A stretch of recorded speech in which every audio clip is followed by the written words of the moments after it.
What's up, everybody? Welcome back to the Martian MMA podcast.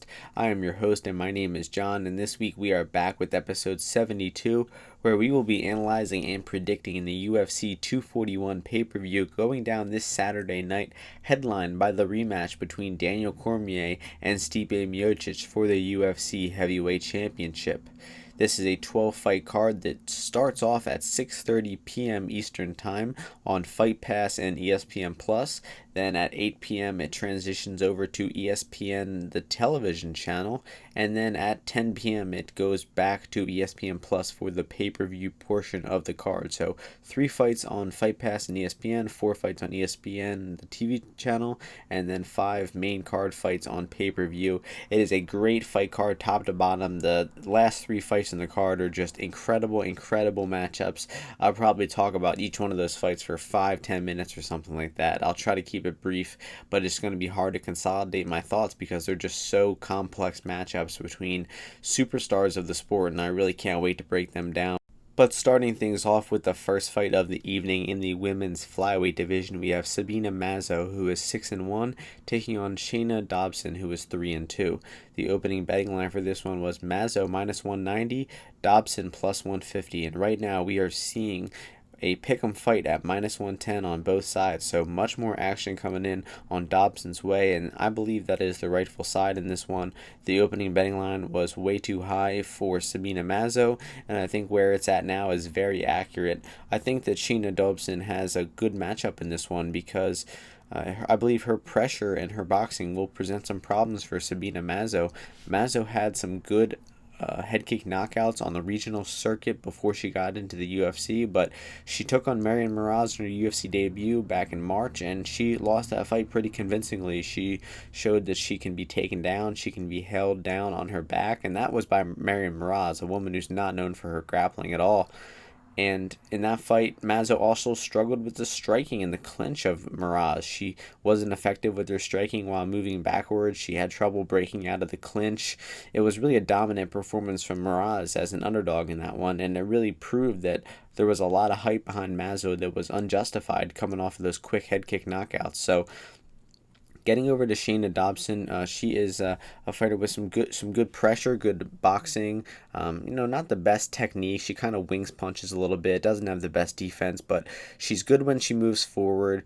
She's got some power. I think she'll be the stronger and more powerful woman of the two, and I think that she has the better ground game of the two as well. She definitely seems to come from a wrestling background. She was shooting some double leg takedowns versus Lauren Mueller. They were some decent entries, but Mueller was able to stuff them.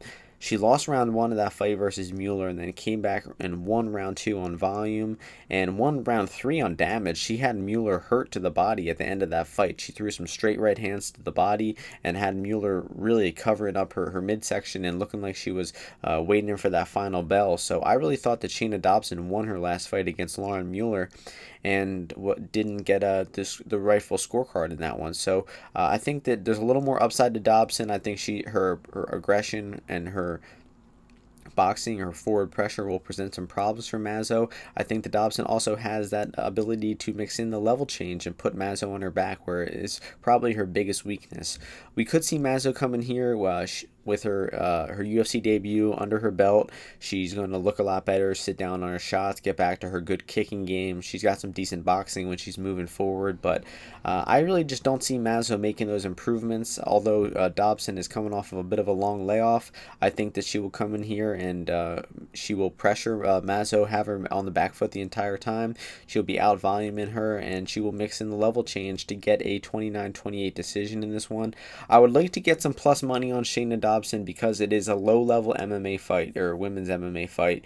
It's really hard to trust either woman, but if you give me plus money on Shayna Dobson, I will likely take it, even though I cap her chances around 55 to 60%. I would like to get that plus money before I bet on her. So the pick is going to be Dobson to get this one done. The next fight takes place in the bantamweight division. We have Brandon Davis, who is 10-6, taking on Kyung Ho Kang, who is 15-8. The opening betting line for this one was Kang, the favorite, at -185, Davis +145. Right now we are seeing Kang -190, Davis +165. So Not much line movement in this one. I'd say the more action is coming in on the favorite Kang in this one. I agree with Kang being the favorite in this one, but I think that where the price is at now is just a little bit too steep because although Kang is the better grappler in this spot and he has pretty good striking as well, and he should be able to be competitive, possibly even win the striking exchanges with Davis.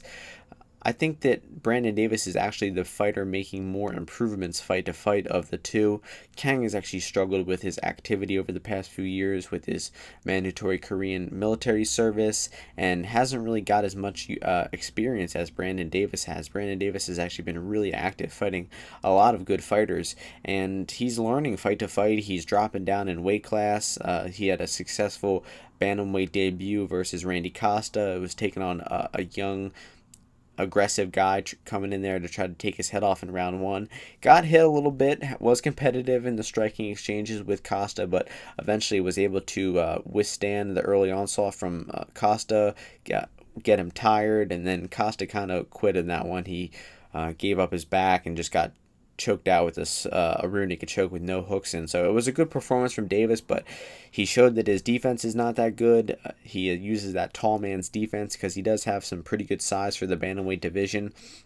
But he's got to be careful pulling his chin back in a straight line like that because when he starts facing more powerful punchers, he will get slept if he keeps making those mistakes. Now, Kang is not the most powerful puncher, but he does have some decent boxing. He's got good leg kicks, but where he really shines is on the ground. He's got a great takedown background. He comes from a judo background, and he has very good trips and back takes that he uses to get the fight to the floor. And once he gets you on the floor, he's an incredible scrambler and back taker, submission artist. He's just an extremely talented grappler, one of my favorite guys to watch on the mat in the entire UFC. So on the feet, this one should be a close striking match. I think that Davis will have, I know that Davis will have the reach and size advantage, and he could present some problems for Kang at range, but I think eventually Kang will find his way into the pocket.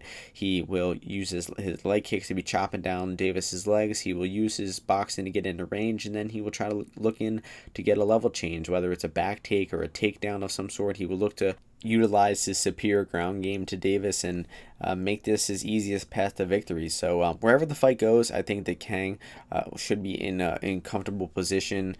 I just worried that he won't be able to get his submission game going against Davis because Davis had some decent grappling defense against Zabit, but ultimately I think that if Kang gets on Davis's back or if he gets a dominant position on the ground, I think Kang will get the submission. It really worries me if Kang doesn't get the submission and it's just a pure kickboxing fight, and Kang could get outvolumed and outstruck in that one, but I don't see that happening. I see Kang winning this fight. I'm going to go with the third round submission. He's going to probably get Davis down. We haven't seen Davis's gas tank in the late second and third rounds at 135 too. He's got to be cutting a lot of weight to get down to this weight class, a former featherweight dropping down to 135. So with Kang being the more proven guy at the weight class, him having that big grappling advantage, and him being good enough on the feet to be competitive with Davis, I think this is a good spot for Kang. Although the price is a bit steep, and I'd say it's probably dog or pass at this price. Maybe you could throw Kang in a parlay, but I would not bet him straight at this price. So the pick is going to be Kang, but in the betting window, it's going to be a dog or pass situation. The next fight in the women's strawweight division, we have Hannah Cifers, who is 9-3, taking on Jodie Esquibel, who is 6-5. The opening betting line for this one was Cifers the favorite at -230, Esquibel +170. Right now we are seeing Cifers -275, Esquibel +235. I'll try to keep this one short and sweet because it's a very easy fight to cap. Esquibel is the former boxer who never really transitioned over to MMA too well. She's got bad footwork. She's very predictable on the feet. She's not very good in the clinch. She can't stuff a takedown too well. She fought Angela Hill last fight. She got thoroughly outstruck, outclinched, outvolumed, outworked in every aspect of striking by Angela Hill in that fight. To our surprise, to a miracle, she's getting one more fight in the UFC despite being on like a 4-fight win streak or losing streak, excuse me. So she's taking on Hannah Cifers, and Cifers is just a well-rounded fighter. She's got decent offensive striking. She's got some good boxing. She can trade in the pocket like she did versus Viana. She's not afraid to get in a bit of a gritty fight. Despite her very shy personality, she's not afraid to throw down in that octagon. She's very physically strong. She's good in the clinch. She was actually pretty hard to take down versus Macy Barber in round 1. Eventually did get taken down in that at the end of the round and was just outstruck and then taken down and smashed with ground and pound versus Barber. But versus Viana, she picked up that good victory. She was able to avoid the submissions of Viana. She was able to land the harder, cleaner punches and just outgrind Viana for the decision in that one. Very great victory for her. So wherever this fight goes, I see Cifers being in control. On the feet, she should be the better MMA striker. I think that her striking is more than up to par enough to compete and to beat Esquibel in this one. I think that Cifers might even look to mix in a level change, although she's not really known for it. She's known for the clinch. She's good in the clinch, but she's not really known for getting offensive takedowns. But with Esquibel's massive gaping hole in her ground game, it's not really out of the realm of possibilities that Cifers might mix in a level change. So wherever the fight goes, I expect Cifers to be in control. I expect her to win a decision in this one, 30-27. The next fight in the bantamweight division, we have Manny Bermudez, who is undefeated at 14-0, taking on Casey Kenney, who is 12-1-1. The opening betting line for this one was Bermudez the favorite at -245 to Kenney +175. Right now we are seeing Bermudez -135, Kenney +115. So much more action coming in on the dog Casey Kenney in this spot, and rightfully so. Where that opening line was set was ridiculously too high for Manny Bermudez. I honestly think I would cap Casey Kenney as the favorite in this fight. It's a very bold claim, but I'll try to make my case as to why I think so. So we'll start things off with Bermudez. He wants the takedown, wants the submission. There's no ifs, ands, or buts about it. He does it in every single one of his fights. His striking is not very good. He's actually kind of desperate on the feet. He throws big overhand rights to set up his takedowns, but he doesn't set them up that well. He tends to desperately look for a takedown attempt or looks to pull guard, and he just doesn't really look too good doing it. It looks like he's risking getting knocked out every single time he desperately grabs for that clinch or that takedown. So that really worries me. He does it in all of his fights. Benito Lopez was not able to stop it last fight, and he did get choked out in round 1. But I think Casey Kenney has the defensive grappling to be able to deal with Bermudez. He did great dealing with the grappling of Ray Borg, although it being a close decision, and some people think Borg won that fight. I think if you really understand the criteria of MMA, you can see that Kenney won that fight. Borg was using all of his energy and trying to slam Kenney to the ground, but once he got him to the ground, he did not keep position. Kenney bounced back up to his feet, and Kenney landed all of the better shots in that fight. He was really the only one striking. Borg was just going for takedowns and back takes, but he couldn't keep Kenney down. He couldn't get a dominant position. He wasn't landing any ground and pound. So it was really an example of Kenney escaping all of the grappling attempts of Borg and landing the cleaner, harder shots, and that's why he won that decision. So Kenney is a pretty decent striker. I expect him to be the more technical striker, the more defensive striker in this one. I think that if he's able to keep this fight standing versus Bermudez, Kenney actually will probably have the striking technique and power to knock Bermudez out. I think he's really that good. He likes exchange in the pocket. He's got a powerful left hand, but Kenney's game is really centered around how good his wrestling is. He's a good offensive wrestler. He's great defensive takedowns, great get-ups once he gets taken down, was able to escape the back attack of Ray Borg multiple times. He's just got great takedown defense and cardio, and I think that's one of the most pivotal and hardest things to learn about MMA. If you have good takedown defense and good cardio, you can really beat a lot of better fighters by just outgrinding them and taking them into the deep and murky waters. And I think that's what he's going to do to Bermudez here. Bermudez, most of his fights come by way of submission. I don't know if he's actually ever won a decision before. So if he does not get that early submission in rounds 1 or 2, I can see Kenney dragging this fight out and really putting a beating on Bermudez as the fight goes on. And that's my official prediction is actually going to be Casey Kenney to get the third round TKO because I think Kenney will have the better cardio as the round goes on. I honestly think that Manny Bermudez is a submission or bust, so he could get a good guard pull. He could get a nice takedown on Kenney early in the fight and look to snatch up one of his triangles or his guillotines, rear naked chokes in transition somehow. But that's really his only path to victory, in my opinion. I give him about a 25 to 30% chance to get that submission. I give him maybe about a 5 to 10% chance to get top position on Kenney in 2 or 3 rounds and win a decision. So I really cap Bermudez as the dog in this one. I think that his chance of getting the guard pull, the takedown, the submission are much lower than Kenney's chances of stuffing the shots, outstriking Bermudez, and taking him into the parts of MMA where he hasn't really been tested, and that's the third round, and that is the striking. If Bermudez is in a prolonged striking exchange, I think he's at a high risk of getting knocked out. So I'm really high on Casey Kenney. I was super impressed with his performance against Borg. It was just a short note. He came in on 6 days notice versus Ray Borg, a guy who has fought for the UFC title before, and he had incredible cardio, incredible takedown defense, get-ups, submission defense. Everything about that fight impressed me from Kenney, despite it being a very close decision. I thought he did what was necessary to get the scorecards. So not really impressed by Bermudez at all. I've outlined all of his weaknesses, and he only has one real strength, and that is submissions. He doesn't do any aspect of MMA really well. His guard pulls are sloppy, his takedowns are sloppy, his striking is sloppy, his defense is almost non-existent. So I would not be surprised to see Kenney totally dominate this one, and I could be totally off on this read. I could see Bermudez snatching up the submission early in round 1, and me being totally wrong about it, but I would be shocked to see that, to say the least. So the pick is going to be Kenney to get a third round TKO. The next fight takes place in the lightweight division. We have Klose, who is 10-1-1, taking on Christos Giagos, who is 17-7. The opening betting line for this one was Klose the favorite at -175, Giagos +135. Right now we are seeing Klose -170, Giagos +150. So the line is staying about the same, although there is two-way action coming in on this fight. I'd say a little bit more on the favor of Klose.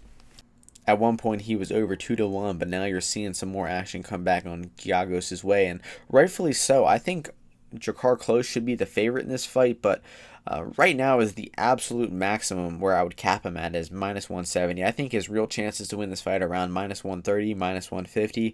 I just don't trust Klose's cardio or takedown defense enough to be laying this much chalk on him, because he's facing a guy named Christos Giagos who has good pressure and good takedowns, not the best cardio. He also fades in round 3 himself.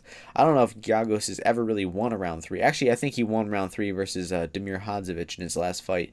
He showed a little bit of improvements in his cardio and composure in that fight, but he lost round 3 versus Hirota last year, and that was after a fight he was winning rounds 1 and 2 pretty decisively, and he just gave up mount in round 3 and almost he didn't almost lose because he had the round 2 in the bag, but he lost round 3 in that fight. So you really can't trust Giagos in round 3, so you have to really trust that Giagos can get rounds 1 and 2 in the bag before he gasses out. Giagos has a very takedown heavy style, and that's very taxing on the cardio, so he really needs to use his energy conservatively in this one, because Klose, I think, should be the much better striker on the feet. Klose has great leg kicks, he's got good boxing, he really targets the calf well and debilitates that lead leg. And he comes from a wrestling base himself. I think he was a state champion wrestler in high school, although that was 12, 13 years ago. He does have a good wrestling base.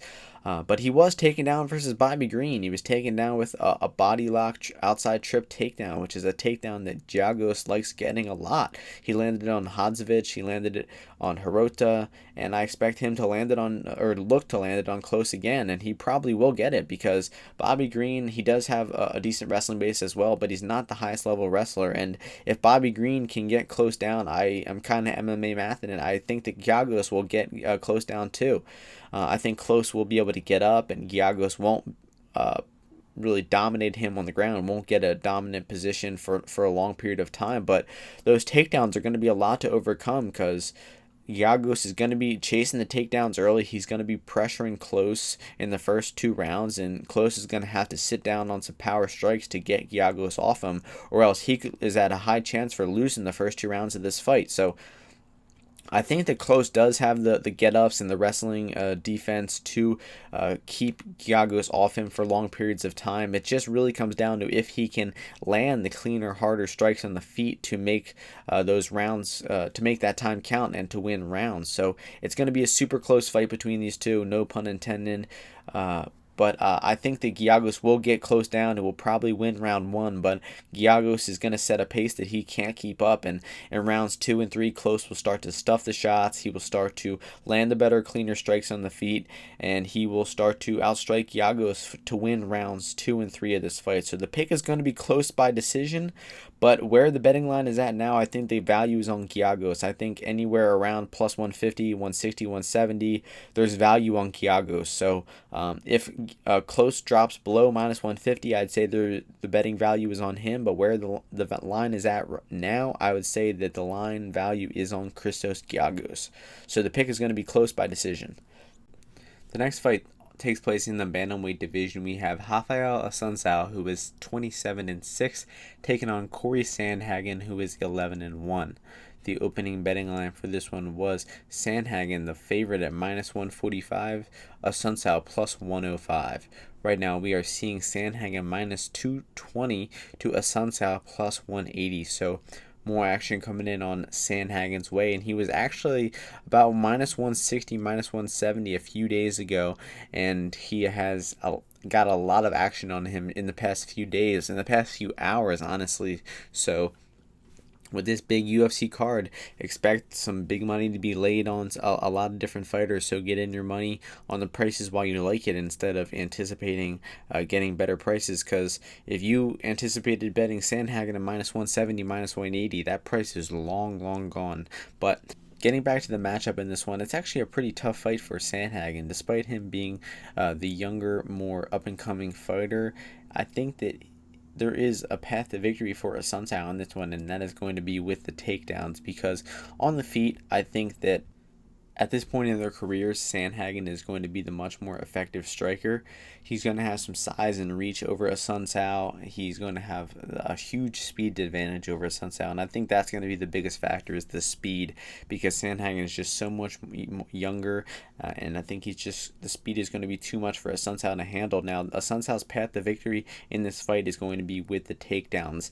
I'd say Sandhagen's least tested area of MMA that we've seen him in is takedowns. He has been taken down by his opponents before, although he hasn't been controlled or in bad positions. Actually, he did almost get submitted by Alcantara, but he showed incredible toughness in his arm and was able to finish Alcantara shortly after that. Assuncao's biggest unknown is in the grappling, and he has been taken down in fights before. Although he hasn't been controlled, he has been put in some bad spots, like Alcantara got him in that deep armbar that he miraculously got out of and finished Alcantara shortly after. But if I were Assuncao, I would be looking to get offensive takedowns and to look to get top position and win rounds on top, like he did versus Rob Font just last year. Font was a longer guy, younger, taller, was supposed to have the striking advantage in that fight, but just didn't have the takedown defense to stop Assuncao from getting on top of him and winning rounds. So that's a very possible scenario that could happen in this fight.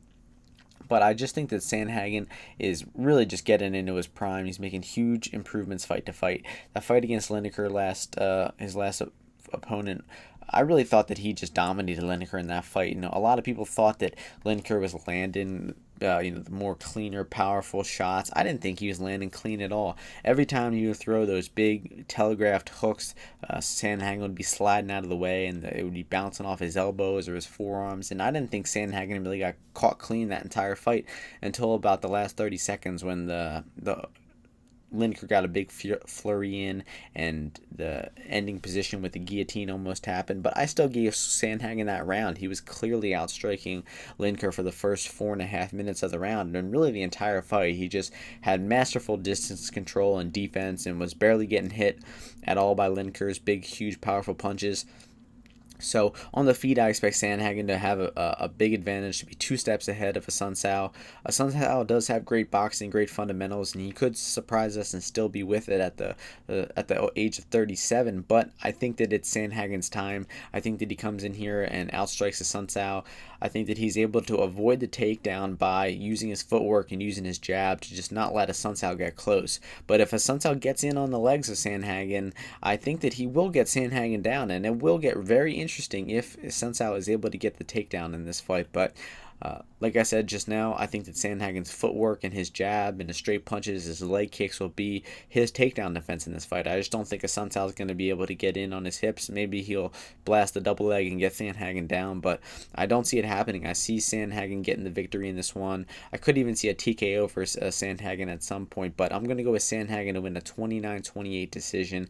But where the price is at now, I think that the value is gone on Sandhagen. I'd say there actually is a bit of value on Assuncao plus 180. I'd cap this fight around Sandhagen minus 175, Assuncao plus 150. So where the line's at now, it's going to be dog or pass, but I'm picking Sandhagen to get the decision victory and win this fight. The next fight takes place in the lightweight division. We have Devontae Smith, who is 10-1, taking on Kama Worthy, who is 14-6. The opening betting line for this one was Smith, the favorite, at minus 750, Worthy plus 450. Right now we are seeing minus 800 for Smith, Worthy plus 550. So massive favorite for Smith, and rightfully so. It's a very short notice opponent. He was supposed to fight John Makdessi. Makdessi pulled out. He was supposed to fight Clay Collard. Clay Collard pulled out. And on about 4 or 5 days' notice, they got Kama Worthy to come in here. And Worthy is not worthy of this opportunity, to be honest. He is not a very technical fighter. There's not much footage of him online, so I will give him a little bit of credit. He could be better than we expect. He could have made some improvements over the last couple of his fights because most of his recent fights are not available online. But from the limited footage that I've seen of him, it's just not good. He's a very long, lanky guy. He's an orthodox striker, and he just has a lot of twitching and nervous movement on the feet. He's a lot of unnecessary motion. He was leaving his chin wide open when he fought Matt Bissett, and he got rocked with a few overhand rights in that fight. He got taken down in that fight. He was able to escape bottom, get back to his feet, but once he gets to the feet, he throws wild combinations. He's very untechnical, doesn't have good footwork. And the biggest thing in this fight for me is seeing that Worthy has been knocked out 5 times in his career. He hasn't even made it to the UFC yet, and he's been knocked out 5 times. So, like I said, there is not much footage of him. The last full fight of his is the Matt Bissett fight, and that's from 3 years ago. He could have made massive improvements. He could come in here and have a fairly competitive striking fight with Smith, but I just don't see any way he wins this fight versus Smith. I don't think he has the power to touch the Smith. I haven't even mentioned anything about Smith yet, but I just don't think that Worthy has the power or grappling or anything to compete with Smith. Smith is primarily a striker. We've seen him actually have massive problems with grappling before. He actually has a loss to John Gunther, being the lone loss on his record. But his boxing is just tremendous. He's got massive power. His 1-2 is just clean. He's knocked out both of his opponents in the UFC so far with that 1-2. The first one being Julian Erosa. Erosa with that terrible head movement, leaving his chin wide open. Smith timed him right away, and it only took him like 45 seconds to knock out Erosa. Took him a little bit longer with Dong Hyung Ma, but he was patient, throwing some feelers versus Ma. Got Ma to throw a leg kick, checked the leg kick easily. It hurt Ma's shin because it was such a clean check, and Smith rocked him with a 1-2 right after and finished him up with some follow-up strikes. So I've been impressed with Smith so far, although he hasn't shown much. He really has only shown his calf kick, his straight punches, got a solid jab. He knocked out one of his opponents with elbows while they were going for a takedown before. So not much footage of Smith really either in the UFC, but I think from what we've seen of him so far, he is more than enough, more than capable enough to get the knockout on Worthy in this one. So I'm going to go with Smith to get another first round knockout with that money southpaw 1-2. So the pick is going to be Smith by knockout, and if Smith by knockout is anything worse than minus 300 or there's plus money on round 1 at all, I would say take that prop on Smith because this is going to be a very easy fight for him. Now, moving on to the main card, we have 5 fights on the main card and 5 incredible matchups. These fights really can all go either way, I'd say. I have a few confident picks, but for the most part, these are very subjective fights. You can see these fights going a lot of different ways. They're hard fights to pick, but I will do my best with sharing my notes from doing my tape analysis and do my best to predict them as I think they will go. So we're starting things off in the middleweight division, where we have Derek Brunson, who is 19-7, taking on Ian Heinisch, who is 13-1. The opening betting line for this one was Heinisch, the minus 215 favorite, Derek Brunson plus 165. Right now we are seeing Heinisch minus 145 to Brunson plus 125. So more action coming in on Brunson since the opener. And I think that the opener was set a little bit too high, but ultimately I think that Heinisch is the rightful favorite in this fight and should get the W in this one. I think that Derek Brunson does have a path to victory to win this fight, but it's hard to outline exactly what that is, because if he goes for offensive takedowns, I do not think that he will be able to get Heinisch down. I don't think he'll be able to keep him down. Heinisch has showed absolutely incredible takedowns, get-ups, submission defense in his first couple fights against some of the best black belts in the UFC in Matanche and Antonio Carlos Jr. So if Brunson tries to get him down, I don't think he will be able to do so. So Brunson's really going to have to outstrike Heinisch on the feet, and he can do that, but I don't know. I think he has a small window. I think that the first round knockout is probably his best path to victory, because Brunson is known for going crazy in round 1 and blitzing you and either getting the knockout or getting knocked out. I think like 8 of his fights in a row ended in the first round, but his last fight against Elias Theodorou, he showed that he wanted to be a little more composed. He fought with a lot less intensity. He did not try to chase the knockout. He got takedowns and fought very, conservatively in that fight. And it was the right move because he got the decision. It was a dominant victory. Theodorou didn't hurt him with anything, had no success throughout the fight. It was really Brunson's fight. So we saw some offensive wrestling from Brunson in that one. We saw some decent top position.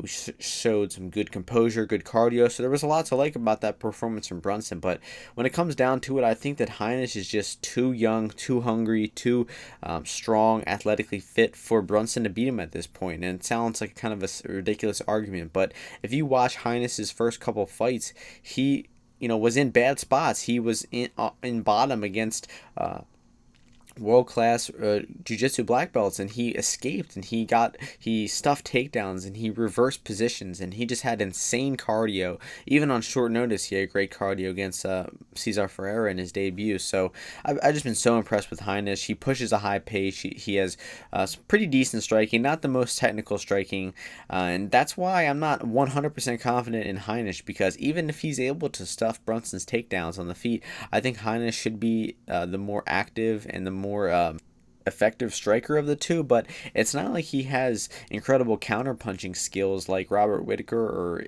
Israel Adesanya or Jacare Souza, some of the guys who have been able to defeat Brunson. Those guys have been able to knock Brunson out in round 1, round 2, but Brunson really does not go the distance much. The most recent time he did, was the win against Theodorou last fight, but before that he lost the controversial decision to Silva. Before that, you'd have to go all the way to 2014 to Larkin, to which the decision that he won. So he's never lost a legitimate decision in the UFC, because the Silva one was a total robbery. Brunson really doesn't see that many decisions in the UFC, but I think that this one is going to go to the decision.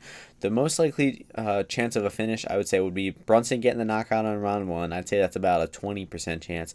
And then Heinisch getting a round 2 or 3 TKO, honestly, could be a possibility as well, because I think the pressure and the pace that Heinisch will put on Brunson is going to break him. I think Heinisch could get his own takedowns, end up in top position. He should be outstriking Brunson on the feet and really just dictating wherever this fight goes. So the pick is going to be Heinisch to get it done by 3rd round TKO. I think that the pressure will add up. I think that Brunson will maybe go for a desperate takedown and get the position reversed and won't be able to escape. So I'm very confident in Heinisch in this spot. I'm super high on the guy. I've been a big fan of him. So we could see a great turn back the clock performance from Brunson, where he comes out here and knocks Heinisch out in round 1, or he's able to just outstrike Heinisch on the feet and be the more technical striker because he's got the more UFC experience. He's got the more, I'd say, technique on the feet. But I just think that Heinisch's pressure, aggression, and power, strength, all those things he's got going for him will be the deciding factor for Heinisch in this spot. So the pick is going to be Heinisch, and where the betting line is at now, I'd actually say there's a little bit of value on Heinisch's money line. So I'm locked in for about a unit on Heinisch's money line. I think I have another unit or so on the fight goes to the decision, and I actually might add some more to Heinisch's money line as the fight gets closer. So pick is going to be Heinisch by third round TKO. The next fight takes place in the featherweight division. We have Sadiq Yusuf, who is 9-1, taking on Gabriel Benitez, who is 21-6. The opening betting line for this one was Yusuf, the favorite, at -305, Benitez +225. Right now we are seeing Yusuf -275, Benitez +235. So two-weight action coming in on this fight. That early action came on Yusuf, almost pushing him to a 4-1 favorite at one point, but now the action is steadily creeping back on Benitez. I'd say that's the right move by the betting public because although Yusuf should win this fight and should be a favorite, I think that 3-1 is a little more accurate as opposed to 4-1. Even -250 would probably be a little more appropriate than -300 because Super Sadiq Yusuf has looked very impressive in the UFC so far. He's got great striking, really powerful boxing, good leg kicks, but in that fight against Shimon Moraes, he showed a little bit of weakness, and that was that his output is not the best. He can take rounds off. He can not pull the trigger at times because he won round 1 versus Moraes. He was landing good calf kicks and good punches. In round 2, Moraes just found ways to counter. He was figuring Yusuf out a little bit. He was being the more active striker, landing the better shots, and Moraes won round 2, and Moraes was picking up right where he left off. He was winning round 3. The first 3 or 4 minutes, Moraes was just out-voluming Sadiq Yusuf, and Yusuf was just too tentative, and then eventually Yusuf was able to drop Moraes in round 3. It was almost finished him. It had a massive, powerful sequence that he should have knocked most guys out with, but Moraes stayed in there and hung in tough to the decision, and Sadiq Yusuf did enough to win round 3. But that was a slim margin. He won that fight in the last minute of the fight. He was able to drop Moraes and get the W. So if this one it stays on the feet and it's a striking battle, which it really should be, look for Sadiq to not be as active as he should be, and he might lose rounds. He might even lose this decision on being inactive like he was versus Moraes. But when it comes down to the striking technique of the two, I just think Yusuf is much more technical. He's got more power. He's faster. He got better defense. Benitez has a decent left hand. He's got a good left kick. He's coming off of that slam victory over Humberto Bandone. I think he has a victory over Darren Elkins before that, so he's on a bit of a roll. His last loss came to Barzola back at UFC 211, where he was just taken down by that fight, but he's got great get-ups when he gets taken down. He doesn't have the best takedown defense, but he's really good at getting back to his feet. But I don't think that's a non-factor in this fight because neither of these guys are going to offensive wrestle, I don't think. Neither of them has really shown too much offensive takedown, so I don't expect this to fight for them to show it. I think that this fight will be contested mostly on the feet, and Yusuf is just going to be more powerful. He's going to be landing the harder shots, and I don't think that Benitez has the striking technique or the craftiness on the feet like Shimon Moraes does to make this a competitive fight. I just think that Yusuf's power, his calf kicks, and his boxing are going to be too much for Benitez. I'd say Benitez's best path to victory would be catching the chin of Yusuf early in round 1. Yusuf has been rocked before by Luis Gomez. His one and only loss. He was rocked by a right hand in that fight and then knocked out by a takedown on the ground. So Yusuf is beatable. He's not perfect, but I think that he's certainly good enough to win in this spot. The only thing I'm worried about is him not throwing enough, being inactive, and losing on volume to Benitez on the scorecards, but I don't think that'll happen. I think the most likely outcome we see is Yusuf get the knockout of this one. The second most likely outcome is seeing Yusuf win the decision. Small chance of Benitez winning a decision as well, but I don't think there's too much value left on Benitez where the price is at. I'd say Yusuf, there's actually value on him at -275. He'd be a good parlay piece or something like that. But the pick is going to be Yusuf to get it done by knockout in the second round. The next fight takes place in the middleweight division. We have Yoel Romero, who is 13-3, taking on Paulo Costa, who is 12-0. The opening betting line for this one was Romero, the favorite, at minus 190, Costa plus 165. Right now, we are seeing Romero minus 145, Costa plus 125. So more action coming in on Paulo Costa. And let me just preface this fight by saying that both of these guys are genetic freaks. They're both muscular as fuck. They're both on all the steroids. They both are coming off of 1 year layoffs. Romero has not fought since UFC 225. Costa has not fought since UFC 226. There's a lot unknown about this matchup because both of these guys are just so explosive and powerful, and all the analysis, all the tape study in the world, this fight is one of those fights where some unpredictable outcome can easily happen, where there's an anomaly outcome, and it's something that none of us could have accounted for. So be very wary of that to happen in this fight, because it's such an unknown fight, and I will do my best to break it down, but it's going to be hard. It's going to be my second take breaking this one down, because I didn't like my first take. I thought my thoughts were all over the place, so I'll try to do a little bit better breaking this fight down. So let's start things off with Yoel Romero, the 42-year-old Cuban missile. He is a former Olympic wrestler. He is a southpaw striker. He has a very unique style where he likes to be very low output in round one. He likes to feel you out. He likes to stay defensive, check kicks, and not get hit. And then he downloads the information, and then he looks to explode. And that's exactly what he did versus Luke Rockhold. Round one, he was staying defensive, checking kicks, not getting hit. Round two, he exploded right when the round started, hit Rockhold with some solid punches, got his respect, and Rockhold was tentative and scared from that point on. And eventually, Yoel was able to knock him out with that overhand left in round three. And that's just an embodiment of his style. Is he doesn't do much for the first couple rounds. You think he might be losing rounds or being too tentative, and then boom, he knocks you out in round three. Romero's round threes are some of the best out of anybody in the sport. He's gotten 5-6 knockouts in the UFC in round three, and I think that that's where his best path to victory in this fight is dragging Costa into the later rounds where he has never been and getting that late knockout on him. Romero doesn't really have traditional offense. He likes throwing big bursts of offense, huge punch combinations. He's got power in his left hand. He's got a great flying knee and spinning back kick. But despite him having that great wrestling pedigree, he really doesn't use his wrestling as an offensive path to victory. He uses it reactively. When he sees the chance for a takedown, or he's getting hit with a big combination, he'll shoot a takedown and look to level change for a short bit of time. But he's not the type of wrestler who gets takedowns, gets top position, wins rounds, and uses that as a path to victory. He really goes in there looking to knock you out and maybe use his wrestling if he needs to. One thing about Romero for this fight is that he's not fighting 5 rounds for the first time in about 3 years. His past 3 fights have been scheduled for 5 rounds, and I think his style is much more suited for 3 rounds.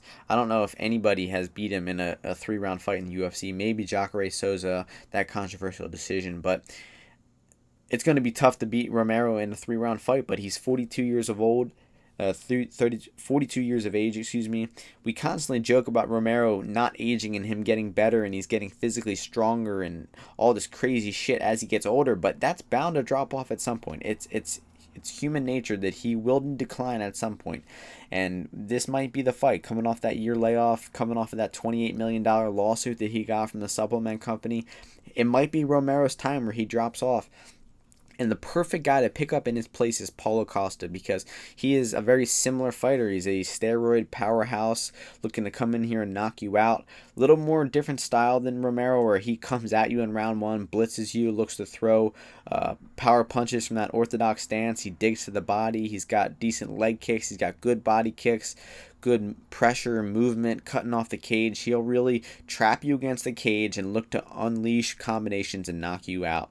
And it didn't matter that Uriah Hall was throwing some solid jabs back his way and was kicking his legs and had good footwork, and even at one point rocked Paulo Costa with a right hand behind the ear. Costa marched forward through all that and still was able to knock Uriah Hall out in his last fight. Definitely his most impressive performance. In that fight, though, Costa was double leg takedown for a short period of time, although he did quickly bounce back to his feet. It showed that Romero should be able to do the same thing to him. And Costa's output is definitely something to be weary of because he's never fought past 8 minutes. He's never been in the third round, and we really have no idea how he will look in round 3. But due to his muscular style, his early blitzkrieg type of style, I don't think that his cardio will hold up in round 3, and he should gas out at the end of round 2 into round 3. So I think that that's where Romero will look to grab or to take this fight. He'll look to stay defensive, shell up early versus Costa, and look to take him into the later rounds and gas Costa out. But it's going to be tough surviving that early onslaught from Costa because he's so powerful. He has good body kicks. He targets the body. He doesn't headhunt too much, and he's good at cutting off the cage, and he could be a problem for Romero. I could very well see Costa coming in here and this being a change of the guard type of fight, and Costa comes in here and knocks Romero out in rounds 1 or 2. I could see Romero dragging this fight out into rounds 2 and 3, looking to get the finish of his own. I could see Romero maybe countering Costa early and knocking him out in round 1. And I really could see this fight being low output from both guys. They both have a little bit too much respect for one another, and it could honestly go to the decision, where I favor Costa to have the higher output and to win the rounds 1 and 2 and to win this decision. So the fight could play out a million different ways. It's such a hard fight to predict. It's going to be a great fight. It's a great stylistic matchup that's been planned for years now, and we're finally going to get to see it. I'd say the most likely outcome is Yoel Romero by third round knockout. Costa's going to be gassed out, and Romero's going to unleash that onslaught, maybe get top position on the ground and unleash some elbows and get the finish. But this fight can play out in so many different ways. And when it comes to the betting lines in this one, I think that if you were able to get Costa at +1, any type of +125, even where it's at now, there might be some value. I think it's a dog or pass fight because even though I'm picking Romero to win, I would not lay the chalk on a 42-year-old guy coming off of a 1-year layoff, coming off of a $28 million lawsuit, to be, physically. I don't trust his for him to be in shape, but Romero has always got a tough weight cut. He's always sucking down to the last pound to get to that 186 limit, and it's just hard laying chalk on Romero at this stage of his career. Although he's a freak of nature and he could come out here and take Costa out, and we could be kicking ourselves for not taking -145 on Romero. I'm not comfortable betting a 42-year-old guy to come in here and take out this human experiment in Paulo Costa. So the pick is going to be Romero to get the third round knockout. Would not totally surprise me if Costa pulled up the upset, though. It's going to be an incredible fight. I really can't wait for this matchup to go down, and the pick is going to be the Soldier of God to get it done by third round knockout. The next fight takes place in the welterweight division, the co-main event of the evening. We have Nate Diaz, who is 19-11, taking on Anthony Pettis, who is 22-8. The opening betting line for this one is Diaz -120, Pettis +100. We are now seeing the line flip: Pettis -125, Diaz +105. So another incredible matchup that's been planned for. You thought we were planning Costa Romero for a long time. This fight has been in the making for about 5 or 6 years, I want to say. Ever since Pettis was champ back in 2013, Diaz wanted a piece of Pettis, and 2019, at a different weight class, 5 or 6 years later, we're finally going to see the matchup. So let's start things off with Nate Diaz because he's the much easier fighter to summarize. Has not fought in 3 years. His last fight was against Conor McGregor at UFC 202. He's only had 2 opponents in the past 4.5 years, Michael Johnson being the other one. He's a southpaw boxer. He's really heavy on the lead leg. He throws almost exclusively all punches. He's got great boxing, great 1-2, good jab, good output, good cardio. He does a lot of things right. He's got great submissions on the ground, but he also has a lot of weaknesses. He doesn't have a great, consistent way of getting fights to the ground. His wrestling is not the greatest. His takedown defense is not the greatest either. He can start slow. He can struggle against pressure fighters. When guys are pressuring right back at him, he can struggle, like RDA did like Conor did in the early rounds of the rematch and in rounds 4. Whenever guys are coming at Nate Diaz and not afraid to take one, to eat one, he can struggle with that. And he was dropped early in round 1 versus Conor. He was leg kicked a lot versus Conor. And Diaz's biggest flaw over his career has been not willing to adapt. He will lose a fight by getting leg kicked too much, and he'll get right back in there without addressing that hole. And that is a huge detriment to Diaz's career over the time. Over his career. I mean, I would say he's a good fighter. I would not say he's a great fighter because he has 11 losses. He has been lost to a lot of fighters who maybe aren't better fighters than him, and he just lost that fight. He tends to not do well adapting mid-fight. If the fights are not going his way, he's not great at finding a way to win.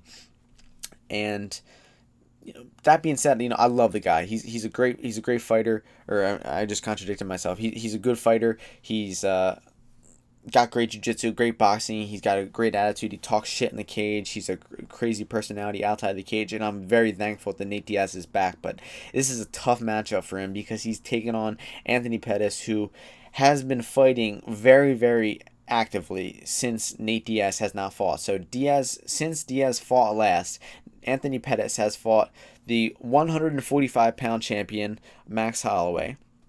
He beat Jim Miller. He fought the interim lightweight champion, Dustin Poirier. Lost a back-and-forth war in that one. He picked up a very nice finish over Mike Chiesa, who is now fighting at the welterweight division. He had a close fight with Ferguson, the interim champ, where he lost. And then he went up to welterweight last fight, and he knocked out Stephen Thompson, former title challenger at welterweight. So he's just been so much more active across 45, 55, 70, fighting former champions and title challengers, and he's just fighting at the highest level of the sport, while Diaz hasn't done anything. He has been, smoking weed, doing triathlons, complaining for the past 3 years, and meanwhile Pettis has been fighting the best of the best. He's been looking good. He's been making improvements, and even though he's at the tail end of his career as well, he's still getting better. And I think that Pettis is the much more capable fighter of the two at this point in their career. I don't think anybody out there will disagree with that. Maybe you could think that Pettis, the damage that he's taken lately in his fights, will wear on him when Diaz is coming in fresh, hasn't been hit in 3 years, but I think Pettis has been much more active. He's used to fighting in the cage. He just knocked out a natural 170 pounder in his last fight. But in that fight against Thompson, he was struggling with the straight punches of Thompson. He was getting outstruck. He was struggling with the kicks of Thompson, the range. But that didn't matter. He was getting busted up with straight punches. His nose was bleeding. At the end of round 2, he threw that Superman punch and knocked Stephen Wonderboy Thompson out cold. An incredible come from behind victory. But Pettis also has his problems. He's struggled with pressure fighters as well. He has struggled with guys who mix in kicks and punches to their game plans, to their pressure as well. Like when Ferguson, he would throw inside leg kicks and teeps and mix that in with his punches. He really struggled with that. He struggled with Wonderboy Thompson's kicks and punches when he mixed them together. But if you're just coming in here to box Pettis, I think he can handle you. Although Poirier really outboxed him, I think that Diaz's style is a little bit too one-dimensional for Pettis at this point in his career. Pettis is going to be kicking Diaz's legs. He's going to be using body kicks, taekwondo kicks, all his spinning techniques, his fancy techniques that he is famous for throwing. And he's just going to be giving Diaz a lot of different looks. And Diaz really has one path to victory, and that's going to be outboxing Pettis, pressuring Pettis, and breaking Pettis as the fight goes on with his volume, and just outlanding Pettis and starting to really put the damage on in rounds 2 and 3 and win the decision or possibly knock out Pettis early. He's not going to take Pettis down. He's not going to knock him out in the first round. He can knock him out later as the fight goes on, but I don't see it happening. I think this is Pettis' fight. I think that the leg kicks will be a big factor in this one. I think that Pettis' activity will be a big factor. The fact that he's been fighting the best of the best at featherweight, lightweight, welterweight, he's going to be much more prepared for this fight. He fought as most recently as March 23rd, while Nate Diaz has not fought since August 20th of 2016. That's a huge factor in this fight. Don't let it fool you. Even though Diaz has looked good coming off of a long layoff before against Michael Johnson, that was at lightweight. That was against Michael Johnson, who's a much more one-dimensional fighter than Pettis is. So I think this is Pettis' fight. I don't think that Nate Diaz is going to have that pressure to beat Pettis. You really have to be in Pettis' face nonstop, hitting him with all different looks and kicks and punches and spinning attacks like Tony Ferguson was doing, like Dustin Poirier was doing. And I don't think Diaz has the pressure or the output to do that in this fight. So I could be totally wrong. We could see a turn back the clock performance from Diaz. He could outbox Pettis. He could put on a clinic. He could call out McGregor for that third fight, or call out Masvidal, or whoever he wants to fight next. You really don't know what Diaz is fighting for at this point. But Pettis is still looking to fight the best of the best. He was trying to fight Gaethje or Barboza or whoever was next, and Diaz was that guy next for him. So I just trust Pettis' IQ a little bit more. I trust his ability to make reads mid-fight and to adjust. I trust his ability to come in here in better shape, to come in here with a better game plan. Well, you know how Nate Diaz is. He comes in here to fight. He doesn't come in here with much of a game plan. He's just looking to scrap, and that can be a detriment to him at sometimes. So I'm trusting Pettis' IQ. I'm trusting his game plan to be light kick heavy in this one, to have good pressure, to have Diaz on his back foot, and to outstrike Nate Diaz to a 29-28 decision. That's going to be my official pick. And with that being said, we're going to move on to the main event of the evening, the rematch for the UFC Heavyweight Championship between Daniel Cormier, who is 22-1, taking on Stipe Miocic, who is 18-3. The opening betting line for this one was Cormier -150, Miocic +130. Right now we are seeing Cormier -135, Miocic +115. So two-way action coming in on this fight.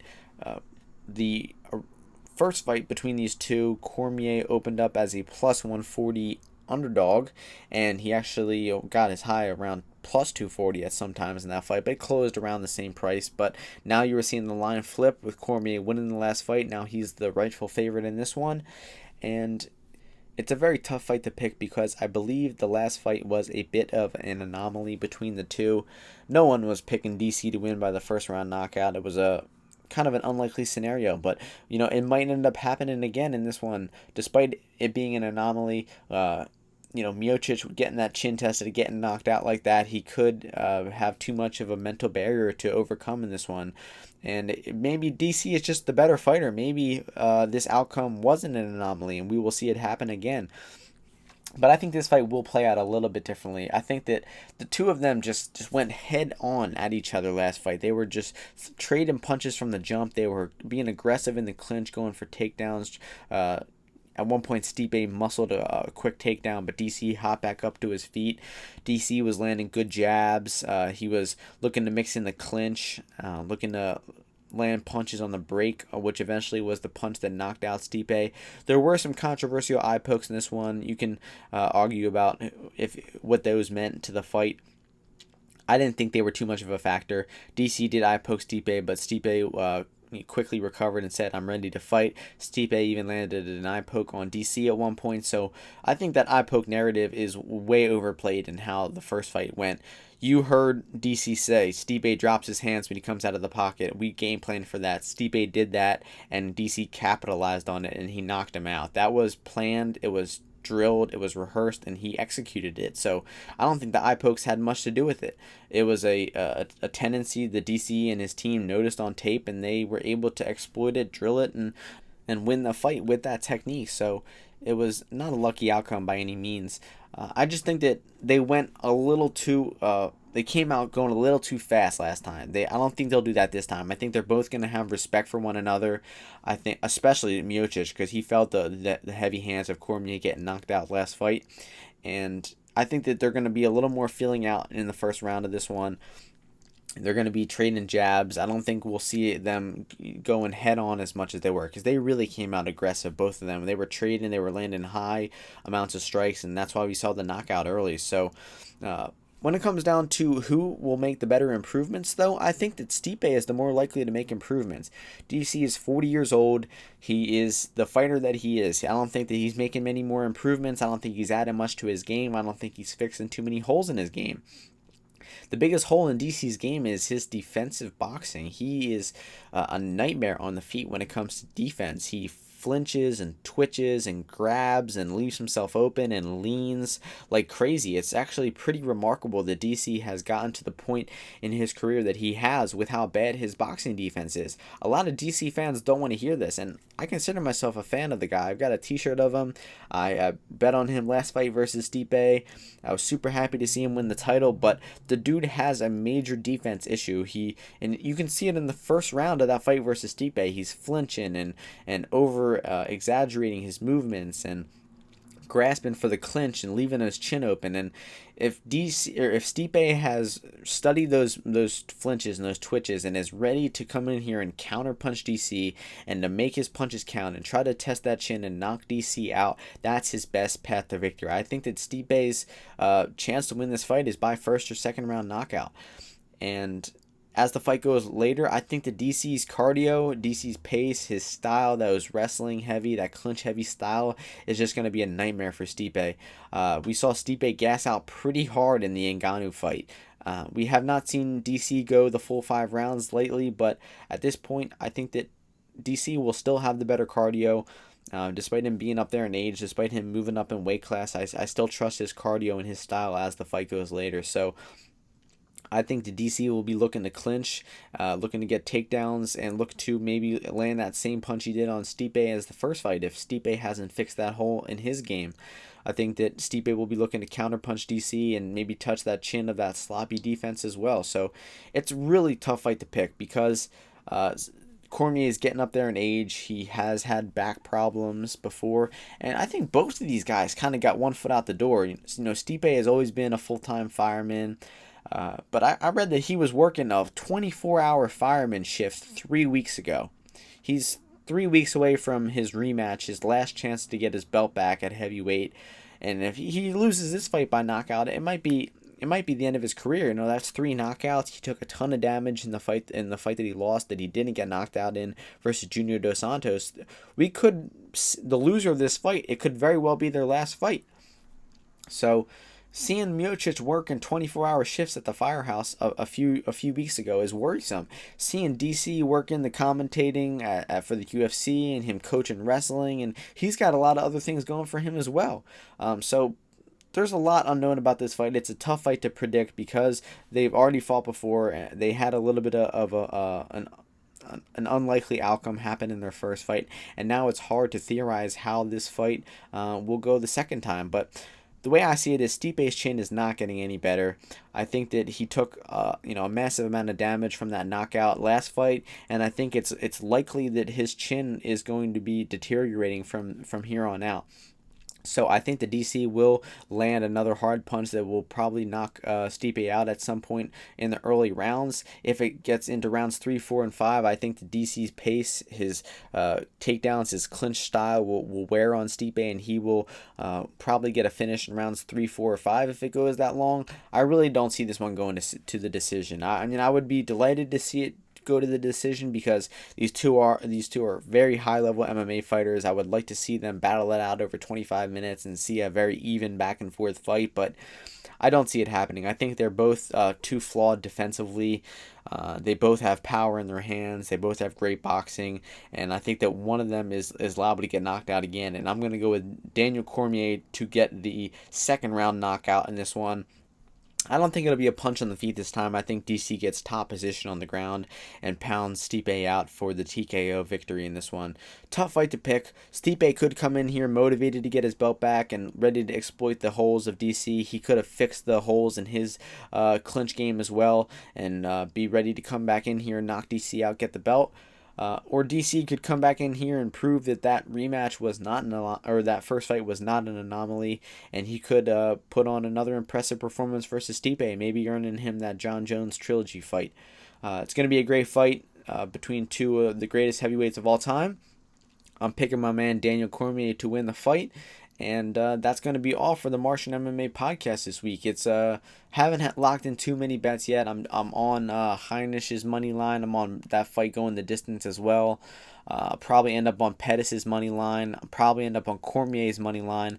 Already got 2 units in on Kenney at plus 115. And got some action. I'll probably get some action in on Shayna Dobson as well. And I will post my plays on Bet MMA Tips and my Twitter at UFO UFC if you want to see them there. And I thank everybody for tuning into the podcast, and I hope everybody enjoys probably one of the best pay-per-views all year. So I will see you all before UFC Shenzhen in 2 weeks. Peace.